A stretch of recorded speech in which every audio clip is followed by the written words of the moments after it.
So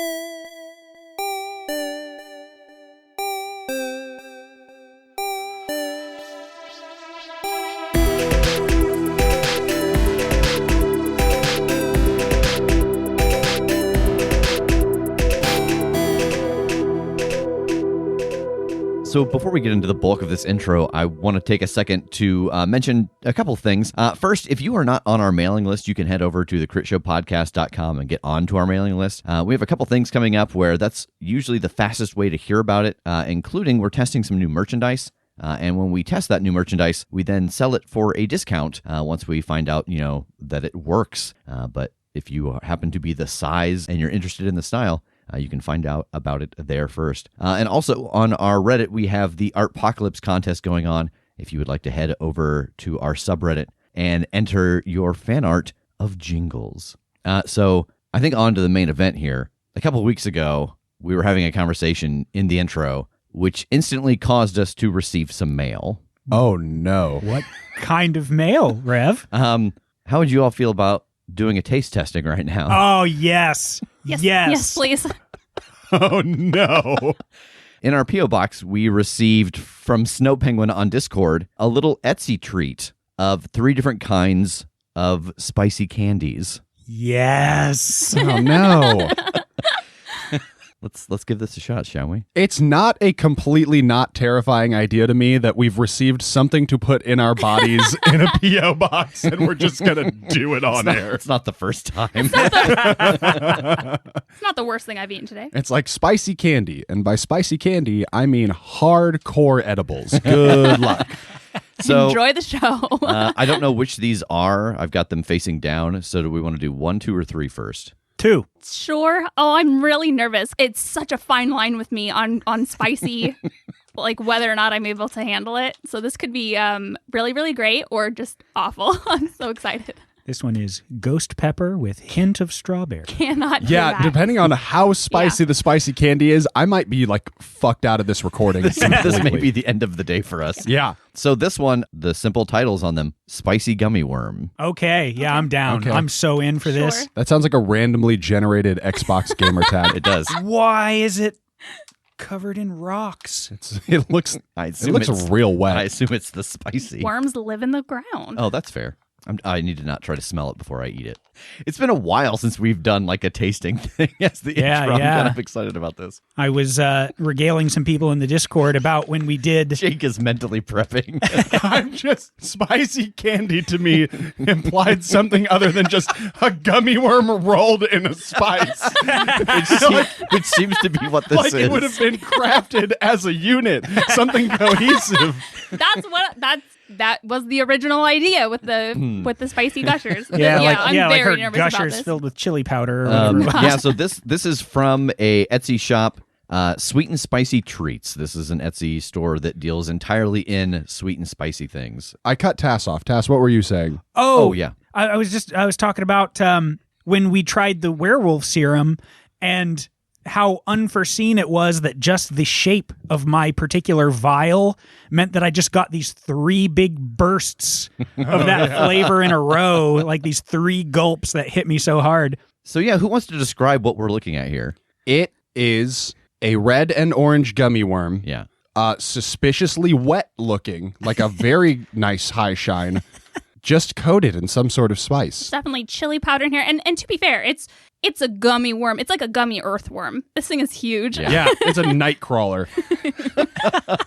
Do I have to down the whole thing? That's Can what I I do was a just about bite? to ask. Do we want to do a bite? Can I do a bite? Yeah, I I'd- would request. Yeah. Okay. I'd say we try to get a good half here. Come on. Man, fuck you. All right. We do have 2 more things to try. Yeah, that's what I was just about to say. I'll do the whole thing, but then I was like, if this is really bad, then I won't have an accurate representation of the next 2 things because my taste buds will be gone. Well, because I'm gonna get some saltines for us to cleanse our palates between. That's what's up. Where's the spit bucket? Yeah, and make for good audio. Just good tacky mouth audio. Spicy and then saltine. Okay, let's do it. Let's do it. All Let's do right. it. Ready? Go. This is God. How am I having the least of a problem with this of everybody at this table? It's not so much like the heat is not bothering me. It's simply the flavor. Yeah, same. I mean, it's disparate. Yeah. Yeah, that's not spicy. It's just funky. There's no heat on this one. It's just a flavor. It is a flavor profile. It's like sour chili powder. It was basically like if you mixed chili powder And a gummy worm. Shut up, Jake. If you mix chili powder and like lemon juice and just got a good like a rub and then put it on a gummy worm. just a good gummy worm Well, rub. here's the thing. And so when you eat it, all of the chili powder comes off and you just have like saliva and chili powder. And then a And regular lemon old juice. gummy worm on the way down. Yeah. And so it's just like a mouthful of just like chili powder water and then you have to eat a gummy worm. A mouthful of chili powder water is the worst thing. That's almost as bad as standing back to front.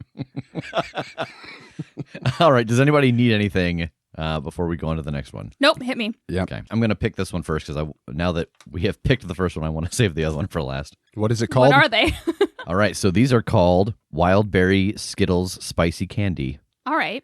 Are they coated in anything? I haven't seen them yet. They Kind look of. to be coated. Yeah, these look like tiny little flakes. Like these are tiny little like red chili pepper or something. We're just doing one each. Choose your fighter. Going with blue.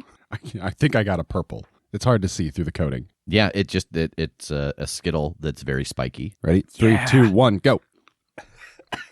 That was better. No, yeah, that was better. Because with the gummy worm, like I said, the spicy coating kind of came off the worm Yeah. and you kind of had to eat them separately and it was uncomfortable. But this, since it's a Skittle, you just chew it and then the sweet and the spicy mix together Yeah. a lot quicker. So Yeah. that was much more enjoyable. I agree.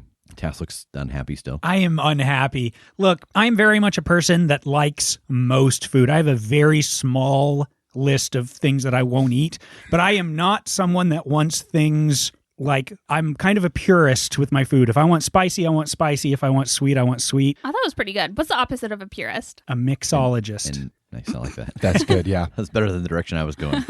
All right, so the last one, spicy gushers. Oh, Probably not the ones you're thinking about, though. Spoiler alert. It's a gusher covered in chili peppers.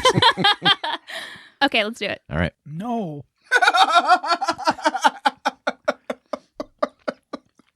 That was a very sour gusher. Megan's double dipping. Yes. No, keep Megan 'em. went back in. No, you keep them. How are they compared to the spicy gushers you're used to? That's why I needed to have another one. I mean, not as good just because I think the coating is so, like, that's what you get first. The spicy fruit gushers look like regular gushers. There's no coating. It's just in the juice the or whatever. yeah.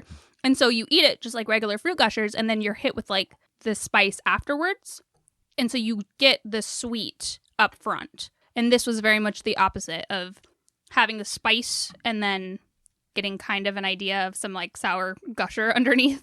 Like there wasn't enough sweet with that. Yeah. But not terrible. What was your favorite of the three? The Skittles, I think. Yeah, I agree. I suppose. I'm straight up not having a good time.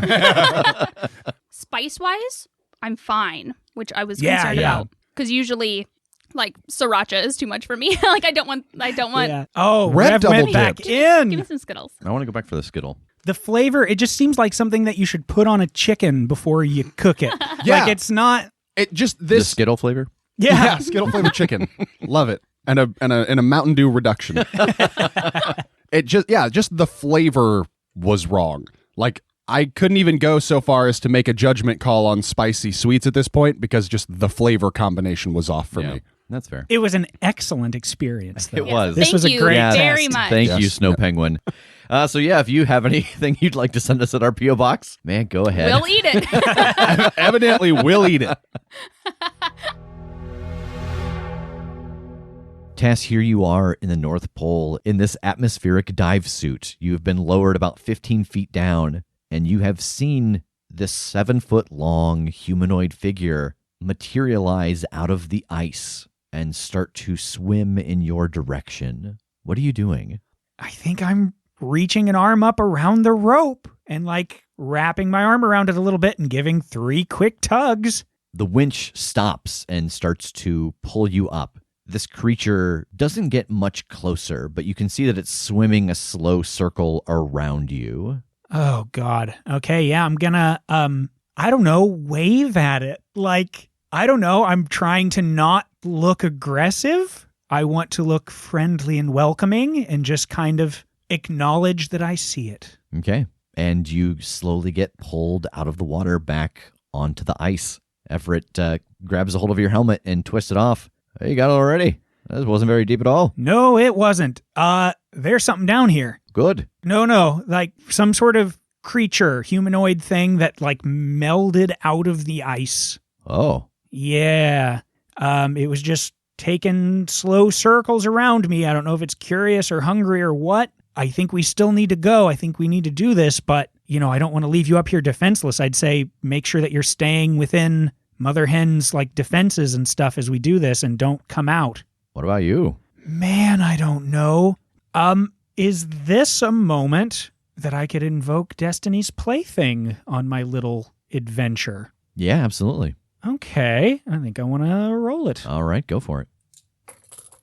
15. So as you were standing here with Everett, your eyes go white and you get a vision. And in your vision, this almost translucent humanoid figure, it is deep below the water in the dark, sitting on the ocean floor. And it is cradling TJ's backpack. And it's open. And in its hand, it is holding the dagger. And you can see that it is siphoning something off of the dagger like it's feeding. I kind of keel over a little bit there for a second as that vision passes. Oh, okay. All right. Well, whatever this thing is, I think it feeds off of the magic of the weapons. Oh. Man, I almost want to just leave them down there. If they siphon all the magic off, then they can't be used for anything else, but I also don't really know the gauge of that, how long that would take. No, I can't just leave them. Taking me on a real roller coaster ride here. I know, man. Oh, shit.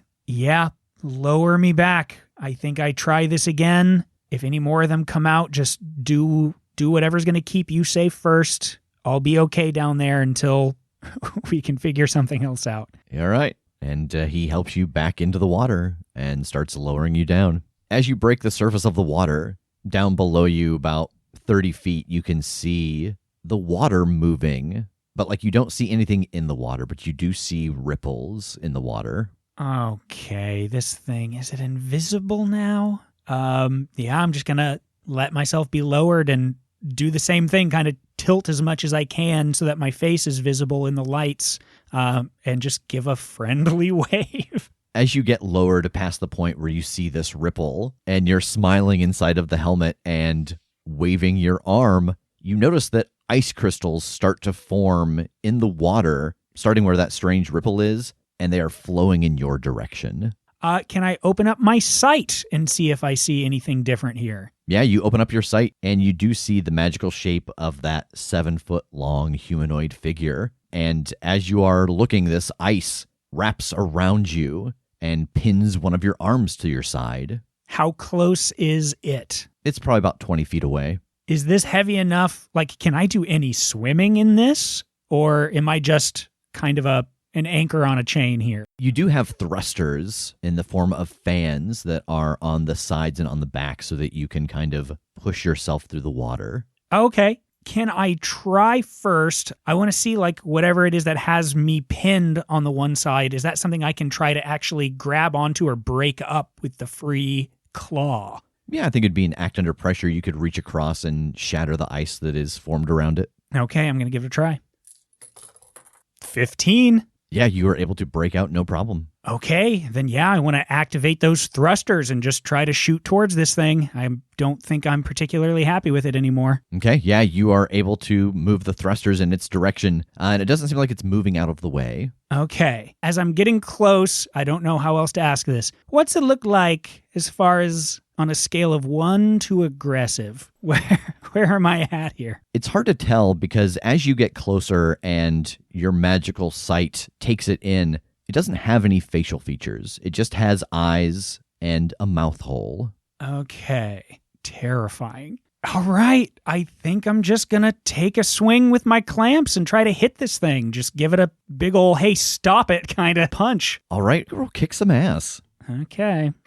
Ooh, that's a 3. You move the thrusters in the direction of this invisible form in the water, and you pull your arm back and thrust the clamp out at it. And as you do, it moves very quickly and gracefully in the water, and you see its hand lash out, and you hear a twang above your head, and you start to descend faster in the water. Oh, no. Okay, all right. I think I shift gears then and just use these thrusters, and I'm trying to just go straight down as fast as I can. Yeah, no problem. You are able to go down into the water. It gets darker and darker as you go, and your lights seem to be going out maybe 15 feet or so from you, but other than that, it is pitch black. And you fall in this darkness for about 45 seconds before your feet finally hit the bottom, and a bunch of sediment kicks up all around you and makes a hazy cloud around you. Okay, I think first thing, I know I'm kind of covered in some of the sediment and stuff, but I'm at least glancing around to see if the thing has followed.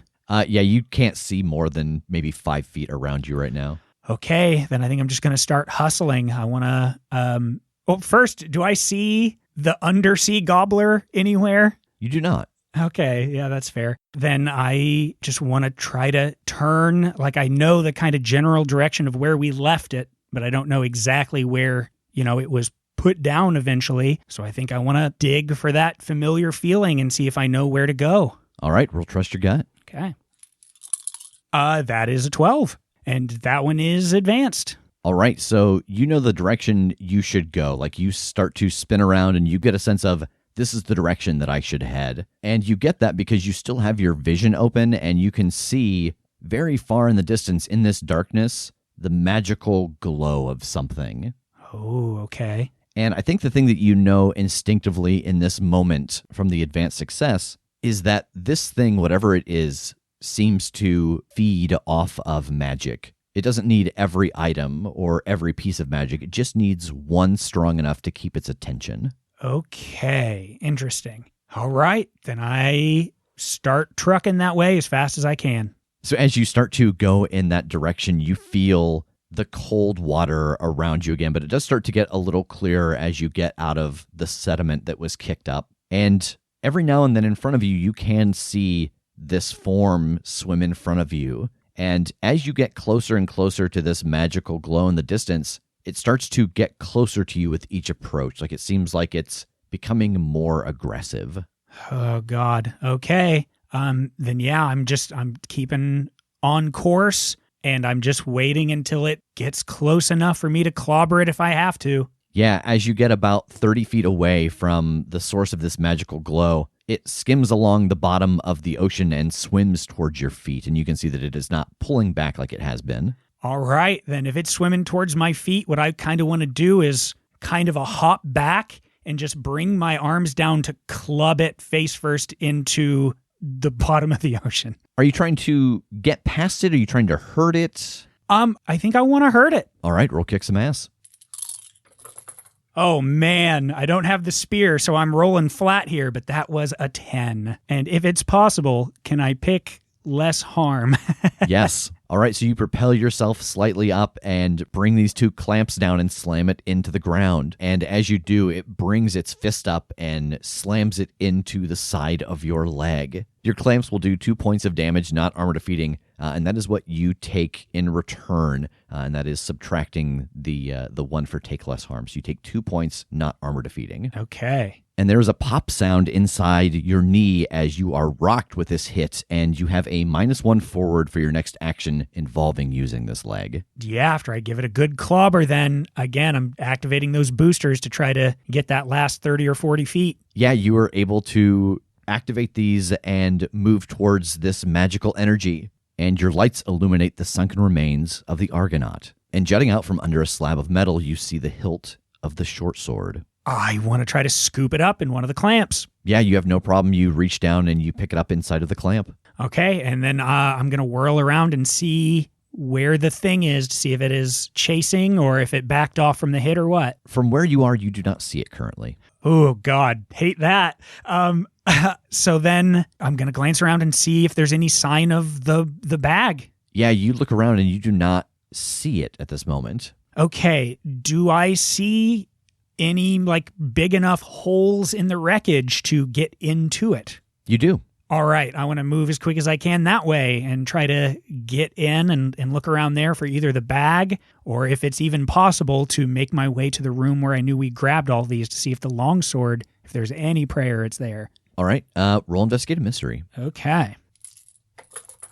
5. And also that levels me up. What are you taking? I think I'm going to use my other option to mark 2 advanced moves. I think being down here and having to operate without my weapon and just in this extreme situation, I'm getting appreciation for, just using myself, using my senses. So I am marking act under pressure and read a bad situation as advanced. All right. So as you climb inside of the submarine, it's not as easy of a fit as you thought, and you're certainly making a lot of noise as the clamps and the shoulders and the lights hit off of this metal of the submarine, and you can hear it vibrating underwater and just sending out all of this sound. Oh, shit. I think after looking around for a minute, I'm not seeing anything, so I go back to climb out. Yeah, you go to exit the submarine, and floating in front of the area that you came in is this pale creature, and it has both of its hands on the sides of the opening, and its mouth is just opening and closing. Now that you're a little closer, you can see that it is leathery, and its eyes are completely cloudy, and it's just opening and closing its mouth like it's drawing something in. Oh, God. All right. I want to try to lunge forward and take a slash with the short sword. All right, roll kick some ass. I think since I have to run up on it, does this probably include my -1 forward? Yeah. Okay. 5. Well, hey, at least you weren't going to succeed anyway. Yeah. You lunge forward, and the creature again very quickly reaches out and grabs a hold of the clamp that is holding the sword, and you see the metal start to become covered in ice as it closes its hand very quickly and crushes that clamp, and the sword falls down onto the bottom of the seafloor, and it turns away from you and starts hovering over it, doing that same opening and closing of its mouth. Were there any rooms in this still that it looks like the doors still work? Roll luck. 8. So there is a room that still has a door on it. It is not closed, like it's not airtight at the moment, but you think that you could close the door. All right. I think I want to try to grab this thing with my free clamp and just full on activate the boosters to try to jet back through and get it as close to that doorway as I can. Roll act under pressure. Okay. 14.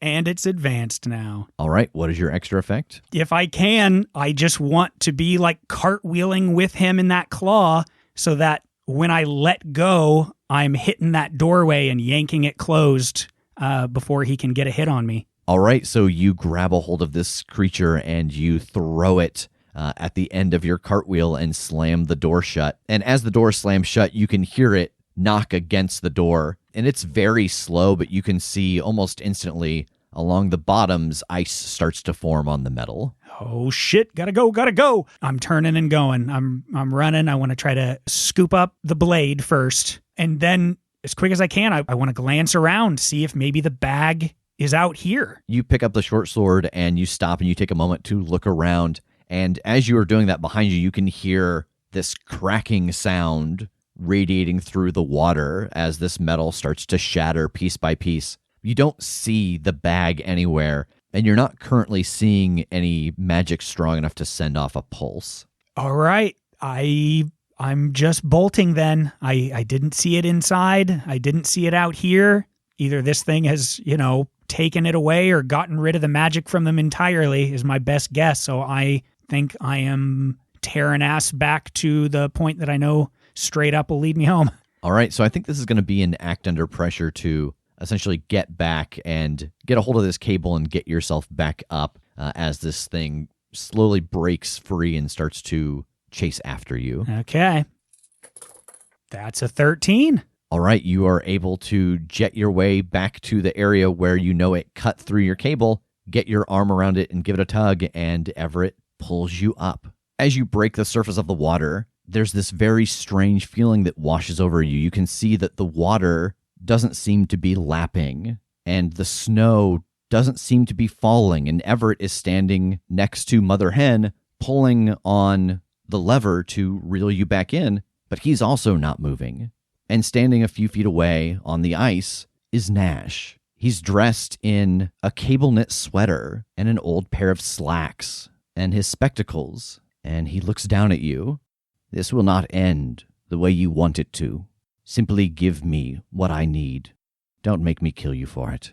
So I hand this to you, and you just walk away. Or I ask your help to drag me out of this water so I can at least die on my feet, and you take it anyway? Is that kind of what you're saying? What do you mean by it? What is it that you need? The energy inside of you.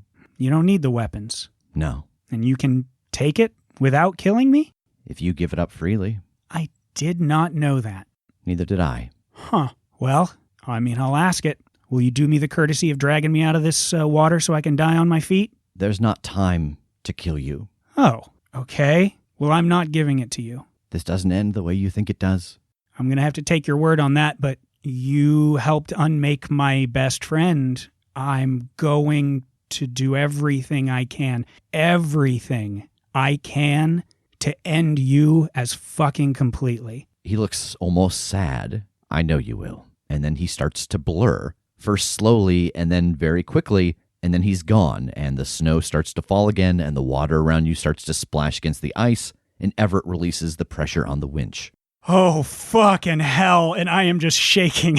You all right? No, I'm not. I think we can go, though. I don't think I need the other weapons. I only got one. Oh, we don't need the other two? Nash was here. What? He was here, right here, just now. Everything was frozen. I mean, he could have just taken my spear and left. He could have taken this sword out of my claw and left. He didn't want it. He didn't seem to care. You all right? Get you loaded up and get out of here? Yeah, let's just get the fuck out of here. And so Everett drags you out of the water and starts to help you get out of this suit. And as the two of you are getting it loaded onto Mother Hen, bright flashes of light start emanating from the warded field around the helicopter as you hear loud, inhuman shrieks. I want to look and see. I want to go out. You look out and there are a dozen of those mutated ghouls all hissing and slashing at the magical barrier that has popped up around Mother Hen, and behind them watching you with a large grin on his face is Eston.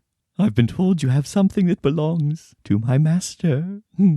I'm here to see it returned to him. I think I just point the spear at him. I've got your number, motherfucker. It's not coming up today, but soon enough. Everett, let's go. And Everett kicks on Mother Hen and starts to lift it into the air. And as he does, you see that Eston's eyes start to glow and he begins to chant. And this energy pours off of him and flies at Mother Hen. It hits the barrier, and you can hear the sound of different runes and wards breaking and exploding all over Mother Hen as her defenses go down. But he is able to get her out and away. Jake, you are standing on the parapet in Elnor, holding the blue rose. Ori is not with you. What are you doing?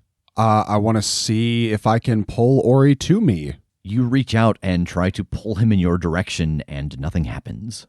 Do I even get the sense that I could instead go to him? Or is there just, like, no connection there right now? You feel like the connection's kind of broken. Well, I'm going to teleport to the room of magic and set the flower down on a table or something, and I accidentally left Ori behind. Oh, but you got the flower. Yeah, I got the flower, but he's in there with the psychotic witch, and I don't know how to get back any more quickly. I can't teleport to him, and I can't bring him to me. Oh. So when you say that, like, it feels like the connection is, you said it's, like, kind of broken. Like, it's not missing. Is it, like, static? Is it kind of like a TV static feeling? I don't know. What does that mean to you? Like, basically, I'm wondering if it's like, okay, a certain, like, inside of the tree might be off limits or something. That feels right. Okay.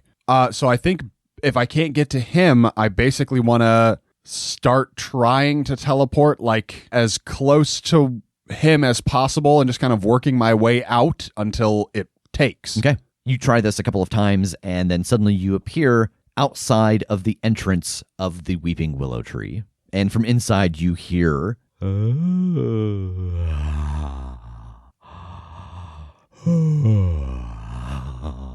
the sound of stones slamming together. I think I'm going to pull out the sword and, hey, Baba, how's it going? I'm out here Your old friend Jake. You hear, as soon as you say your name, that sound of stone hitting stone again. And inside of the cave, you can see that a lot of those vines have grown back, and they all start to move and shift. And you realize that they are the hair coming off of a very large head. The face is maybe 4 or 5 feet high, and a hand made out of branches and bark reaches out of the opening and starts to pull its way out, and you can see this Baba face made out of plant life with these giant stone teeth and these black coal eyes. Oh, yes. Oh, I've heard of you. Delicious. And as she starts to turn towards you, you can see that a gap is starting to form behind her, and you can see him like peeking over trying to figure out how to get past her. Okay. I think I'm going to try to take a page literally out of Tass's playbook, but I'm going to start monologuing. Like, I'm going to start kind of pacing back and forth and trying to keep her distracted to create an opening for Ori. So I've just got like the sword in one hand, like my gladiator hands, like the "Are you not entertained" hands, walking around, and I'll be like, "Oh, you've heard of me, huh? Good things, bad things. I'd be really curious. You know, I've been great friends with some of the other yous on some of the other worlds, and some of them I didn't get along so great with," and just trying to like start rambling and keep her distracted. So what are you doing physically? You know, you talked about the gladiator stance on top of this root. Are you just keeping eyes locked on her, keeping her attention? Yes, I think I am keeping eyes on her, doing a relatively small pace back and forth, and like big animated motions with my arms and stuff as I talk. She is slowly pulling her way out of this opening in the tree, and you can see all of the vines and the plant life shifting and moving. Her face contorts, the stone teeth shift to the side, and they're vertical for a moment instead of horizontal as she squeezes her face through the opening of this. You get tackled from behind, and you splash down into the water. And as you start to struggle with this figure on top of you, you can see the grinning face of Strom. Roll Dark Delights and Violent Ends. 8. Who is another uneasy ally? Harrison. In the water next to you, Harrison rises out of the muck, and he has that same grin on his face that Strom has. And he points to your flaming sword and then points at the canopy of this weeping willow tree that hangs down and covers everything. And then he just lowers himself into the water, very close, all of the eyes on his head, watching you, watching Strom, some of them looking back and watching Baba Yaga. I want to head for the canopy then, so I'm going to try and break my way out of Strom's grip. If I can leverage a stab with the sword, I will, to try and get her to let go of me. Okay, so is this more about hurting her or getting away? It's mostly about getting away. All right, roll Act Under Pressure. 5. You start to struggle with Strom and climb your way out of this pool onto the root, and she forces you off the other side into a different pool. Roll Dark Delights and Violent Ends. Okay. 10. Who is the person you would like to see here the most? I have to assume it's Tass. Tass rises up out of this pool, swinging his spear, and he jams it into Strom and pins her backwards against the root. He has that same odd grin on his face that the others have, but he looks at you and nods. This is so creepy. I'm going to make tracks for the canopy. As you start to move towards the canopy, Baba Yaga fully breaks free from inside of the tree, and she stands about 25 feet high, her stone teeth snapping together as her coal-black eyes land on you. Oh, fuck. And she starts to tromp through these pools, and you can see that the pools are actually the size of her footprints that she is leaving behind. And with each footprint, the water fills up inside of it as she makes her way towards you. What are you doing? I'm sprinting towards the canopy, and I'm going to try and start chopping it down with the sword. All right, roll Act Under Pressure as you approach the canopy. 8. All right, so you can get to the canopy and start cutting at it with your flaming sword, but she is either going to turn some of the other figures that have been summoned from these pools against you, she's going to get a hand on you as you cut away the canopy blocking your path, or Ori is still going to be blocked in his exit from the tree out of the canopy. She turns some of the figures against me. She stops, and as your sword hits the canopy, the vines and the branches start to burn away with this magical fire. She digs her hands down into the mud, and this energy ripples through her, and you can see that Tass pulls his spear out of Strom, and he turns and looks at you with that big grin and jumps up on the root and starts sprinting in your direction. Over his shoulder, Ori turns into mist again and starts flying towards the opening you have cut in the canopy. What are you doing? If Ori's going to get out, then I'm going to turn and start running and wait until Ori goes by, and then I'm going to jump and try to get a hand like on the smoke to teleport both of us back to the room of magic. All right, roll angel wings. 8. So would you like to teleport to the wrong place together or the right place separated? I think wrong place together. You grab a hold of Ori, and the fire engulfs you to teleport away. The last thing you see from inside of the canopy is Baba Yaga has crouched down, and she is looking through the opening. As she sees you start to turn into flames, it's like she senses that you're going to get away, and in frustration, she reaches over and grabs a hold of Tass and puts his head in her mouth and clamps down and rips it off and spits it after you. Fuck! It's metal as hell! The two of you appear inside of the blasted land where the explosion happened that took out all of the teleporters for the Arachne people. This is the first time you've been to this area. It is still just black glass and dead trees, but the two of you are standing right where that giant invisible spider bear had exploded. Whoo! Holy shit, man. That got hairy. Yeah, did she just kill Tass? It wasn't the real Tass. Oh. I fucking hope it wasn't the real Tass. She used illusions before. I'm pretty sure. They all had like a spooky grin on their face. I don't think it was the real Tass. Oh, okay. I'll be right back. Okay. I'm just going to teleport to Tass real quick. So, Jake, you reach out to teleport to Tass, and there is a burst of flame, and Tass is standing in front of you. Whoa! Oh, fuck. I forgot this works this way here. What the... Oh, yeah. Hey. Oh, hey, man. How's it going? Good to see your head wasn't bitten off. Yeah. What? Were you in the middle of something important? I can take you back. I just needed to check on you and make sure you were okay. Oh, my God. Yeah, I mean, we just sort of got away from sort of an ambush. I only got one of the weapons out, and Nash showed up and threatened me, and then went away, and then Eston showed up. Like, there's some rope-a-dope shit happening, man. Like, they have me looking one way, and other stuff is happening, and I don't know how to make sense of it yet. But we barely got out. Everett's wards on Mother Hen are all fucked, but we got out of there before Eston and his new crazy set of ghouls could do too much damage. Okay, well, I feel like we can unpack all that once we regroup, but I can take you right back to Mother Hen here real quick. Yeah, that's probably for the best, just so that Everett doesn't think they got me or something. And before you go, Ori reaches out and puts his hand on your shoulder. Like you saw him, like it's for sure Eston, he's back. Yeah, oh yeah. Oh, man. Yeah, don't worry about it, man. I mean, they told me a little bit about the dream you had or whatever. Like, we'll deal with it. We dealt with it once, we'll deal with it again. You're right.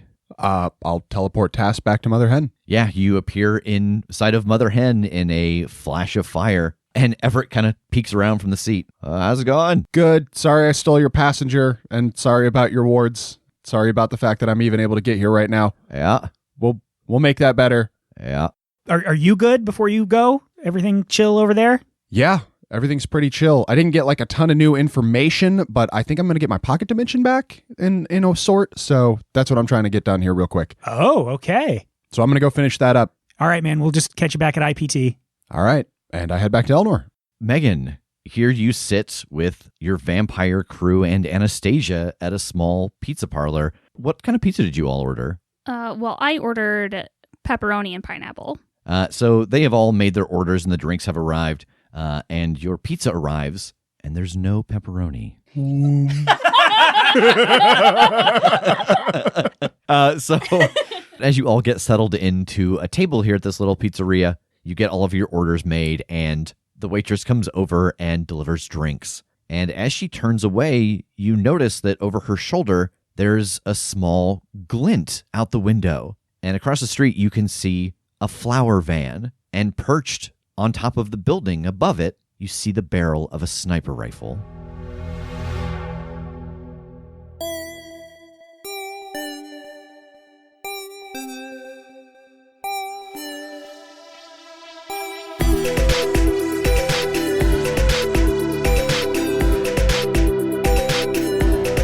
The Crit Show is a Critshow Studios production, edited and produced by Brandon Wentz with music by Jake Purley. You can find more information about us at thecritshowpodcast.com. To keep up to date with upcoming live shows, contests, and other special events, follow us at The Crit Show on Facebook, Instagram, and Twitter. For even more weekly content, join us at patreon.com/thecritShow.